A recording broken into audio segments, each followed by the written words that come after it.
સુરતમાં ભારે પૂર આવવાથી ગંદકીનું સામ્રાજ્ય થઈ જતા વડોદરાથી 200 કર્મચારીઓ રવાના થયા। સુરતમાં ભારે પૂર આવવાથી અને છેલ્લા 2 દિવસથી અતિભારે વરસાદ પડવાથી સુરત આખું પાણીમાં ડૂબી ગયું હતું। દુકાનોથી લઈને ઘરેથી પાણી થઈ ગયું। ત્યારે ગઈકાલે વરસાદ બંધ થવાથી પાણી ઉતરી ગયું અને ગંદકીનું સામ્રાજ્ય જોવા મળ્યું હતું। ત્યારે આજ રોજ વડોદરાથી અલગ અલગ વોર્ડના 200 જેટલા સફાઈ કર્મચારીઓ 4 લક્ઝરી બસ ભરીને રવાના થયા હતા। વોર્ડના અધિકારીઓ પણ તેઓની સાથે ગયા હતા।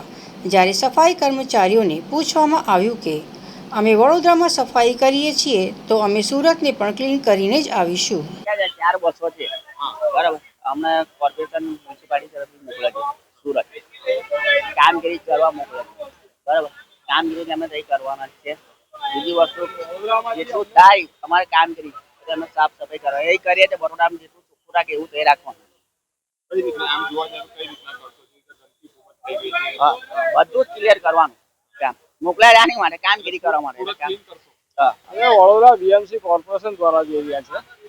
એ અમારે ત્યાં ગાડી કામગીરી કરવાની છે એટલે અમારે બનતી કોશિશમાં અમારથી જેટલું ચોખ્ખું થશે એટલું કરીશું। લમસમ હવે 200-250 જણ છે। ગંદકી તો બહુ થઈ ગઈ છે વડોદરામાં તો સફાઈ તો કઈ રીતના કરશો સાહેબ? જે રીતના અમે અહીંયા કામગીરી કરીએ છીએ એવું જ ત્યાં ગાડી કરી। અમે 3 લક્ઝરી ઉપાડી છે સુરત જવા માટે। બધા વડોદરાના કર્મચારી છે અને અમે સુરત જઈ રહ્યા સફાઈની કામગીરી કરવા। ત્યાં ઘણો બધો મોટો પૂર આવેલ છે। આજુબાજુના ગામના નીચેના વિસ્તારોમાં ઘણો બધો પાણી ભરાઈ ગયેલ છે। તો અમે લોકો આજ રોજ બધા ત્યાં સુરત જઈ રહ્યા છે। વડોદરામાંથી 3 લક્ઝરી બસ ઉપાડી છે, એમાં કર્મચારી ભેગા મળે છે। હા, સુરતમાં કેવી કરશો? બસ જે વડોદરામાં થાય છે એ રીતે અમે સુરતમાં બી કામગીરી આપીશું અને વડોદરાનું નામ રોશન કરીશું।